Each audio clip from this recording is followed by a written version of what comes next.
Hi, I'm Emily, a pediatric nurse practitioner. Ever wondered what it feels like to be treated like Cinderella by your own family, minus the fairy godmother? What I'm about to share might make you question everything you think you know about family loyalty. It was 3 o'clock a.m., and I was fighting exhaustion after another grueling night shift. Charts for room 205 need updating. I muttered to myself, stifling a yawn. Then my phone buzzed. Mom again. Have you ordered the champagne for Amanda's engagement party? And don't forget to pick up her dress tomorrow, she demanded. Mom, I just worked 16 hours straight.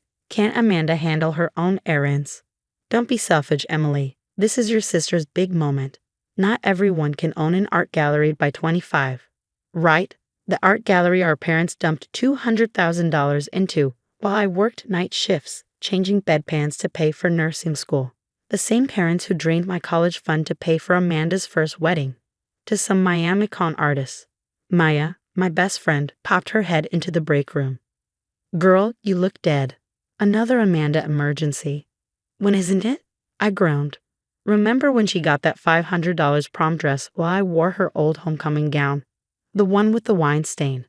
Straight up criminal, Maya said with a knowing shake of her head. Dr. Chin interrupted us. Emily, excellent work on the Henderson case. You've got a natural gift for pediatric care. Thanks, Dr. Chen. I replied, grateful for even a shred of acknowledgement. Then my phone buzzed again. Amanda this time. Where are you? I need you to meet the wedding planner in an hour. Amanda, I'm at work. Actual work. Saving actual lives. Oh please, you're just a nurse. Some of us have real careers to manage. Daddy says you're being difficult about helping with the wedding. I gripped my phone tighter, anger bubbling beneath my exhaustion.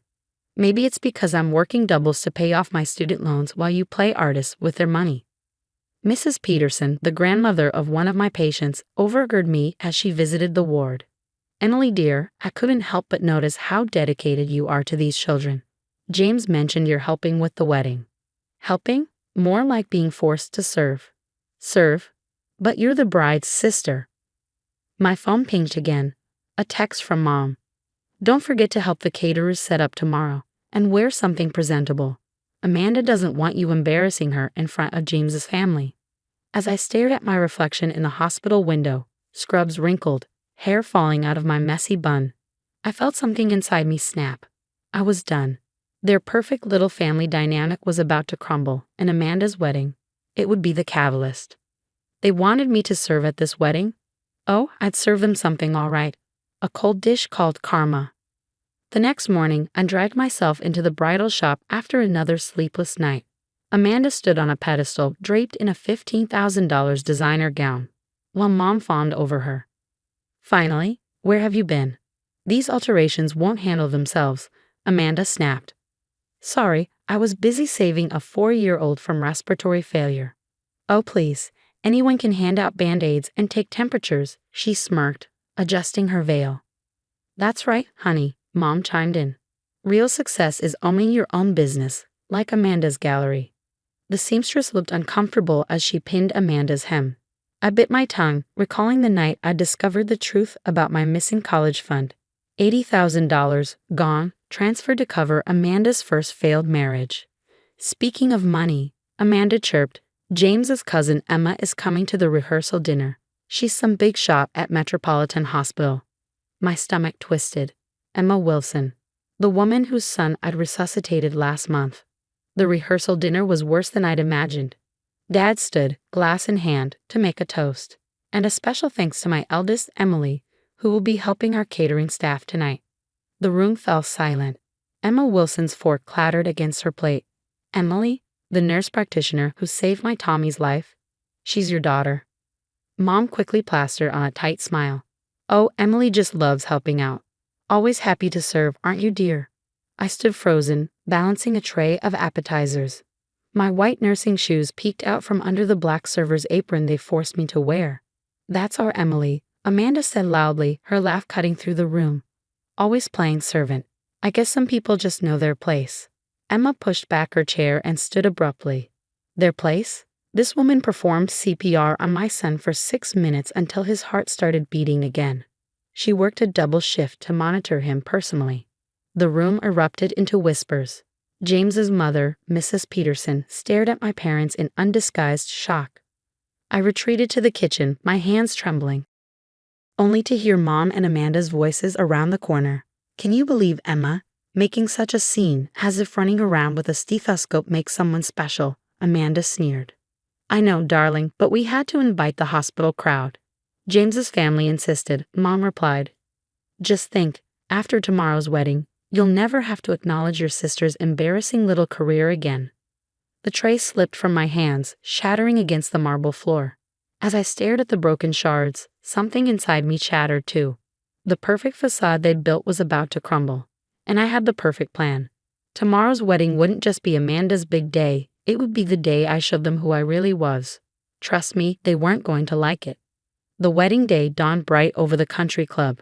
I adjusted the hideous beige bridesmaid dress Amanda had chosen, ensuring I wouldn't outshine her. Guests were already arriving, including my hospital colleagues, invited at James's family's insistence. "The flower arrangements need fixing in the West Wing," Mom barked, shoving a box of roses into my arms. "And for heaven's sake, do something about your hair. You look like you just left the hospital." "I did," I said flatly, because I was saving lives while everyone else was at the rehearsal dinner. Through the window, I spotted Dr. Chen striding across the lawn, an envelope in hand. Before she reached me, Amanda burst into the room. "Why is your boss here? This is my day, Emily." "Emily," Dr. Chen called out, ignoring Amanda's glare. "The National Pediatric Association results are in. You've won Young Practitioner of the Year. The award comes with a $250,000 research grant." The room went silent. Amanda's face twisted with rage. Of course she did. Everything's about precious Emily and her stupid nurse job. Well, guess what? My gallery just landed an exclusive contract with the Guggenheim. Mrs. Peterson stepped forward, her expression sharp. "Interesting. My friend on the Guggenheim board mentioned they rejected your application last month. In fact, they said your gallery hasn't sold a single authentic piece." Amanda went pale. That's a lie." "Is it?" Emma asked, stepping in. "Because my husband's art appraisal firm flagged several pieces in your gallery as potential forgeries." The wedding planner burst into the room, visibly distressed. "Mrs. Peterson, the credit card for the final payment was declined." My father lunged for his phone, his face ashen. "Amanda, what's going on with the gallery accounts?"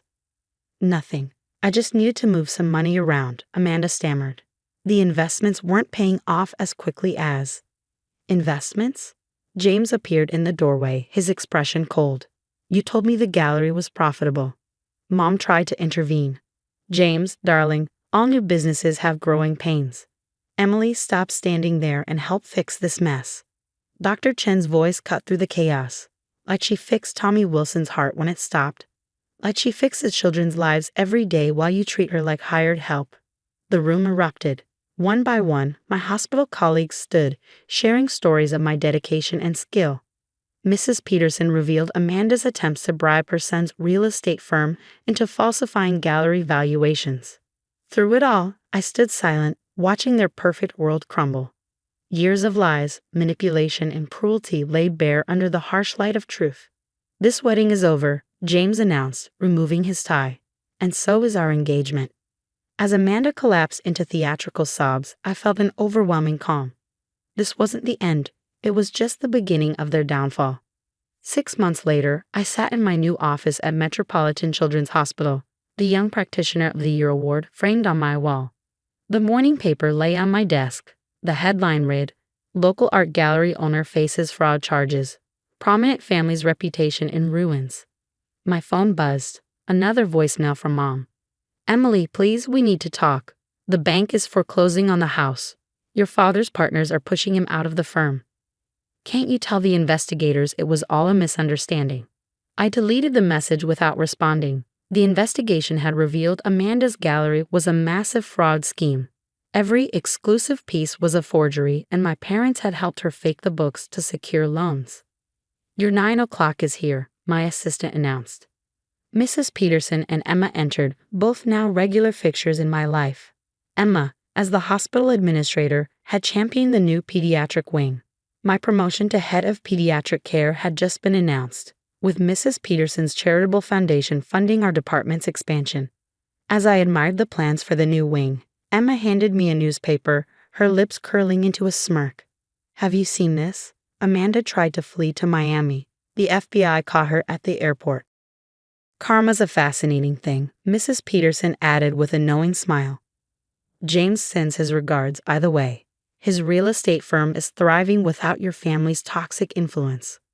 Before I could respond, my office phone rang. The hospital's main line. Dr. Chen here. We have a critical case incoming, 4-year-old respiratory distress. I'm on my way. Grabbing my stethoscope, I hurried to the emergency room, purpose steadying my stride. But when I arrived, I froze.